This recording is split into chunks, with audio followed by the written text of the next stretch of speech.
Today I review the Netflix western, The Harder They Fall, where an outlaw discovers his enemy is being released from prison, so he reunites his gang to seek revenge.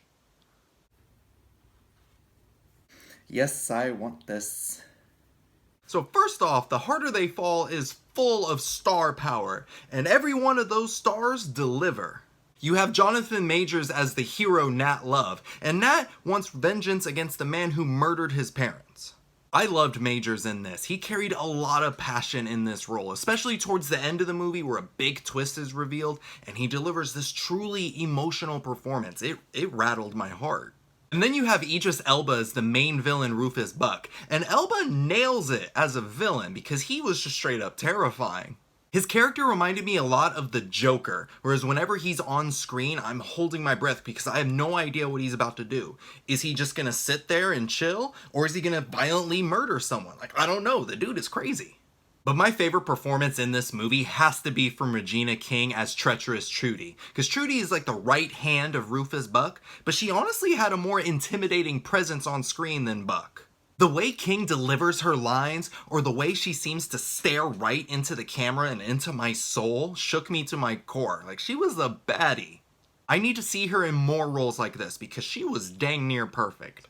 And to add a cherry on top of these powerful performances was the super awesome soundtrack. It was a bit out of the time era, which normally bugs me in a movie, but how the soundtrack fit the mood of each scene so perfectly, I had to let it slide.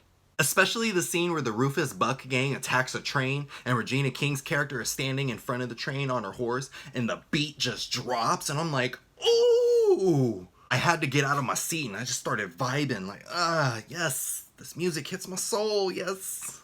This movie is also violently awesome. It reminded me a lot of a Quentin Tarantino film with the amount of blood that was just exploding out of a person's body. It looked ridiculous, but it was cool. And I thought this movie did a great job of spacing out the action throughout its 2-hour runtime. So it doesn't feel like it's slowing down too much. I'm constantly entertained throughout.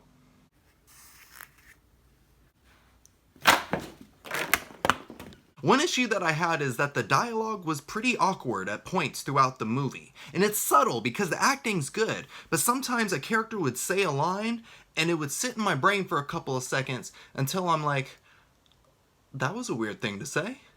I also didn't like how little they actually used Idris Elba as the villain, because the whole movie they built him up to be this terrifying person, which he was, but only when he was actually on the screen, because most of the time he was always somewhere else.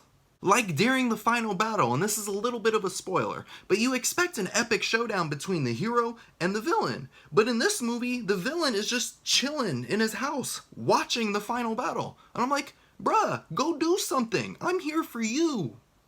What is the verdict?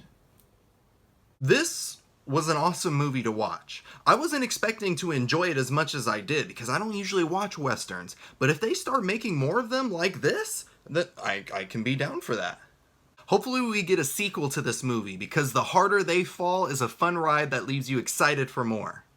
Like a roller coaster. Thanks for watching! Click right here to watch more reviews!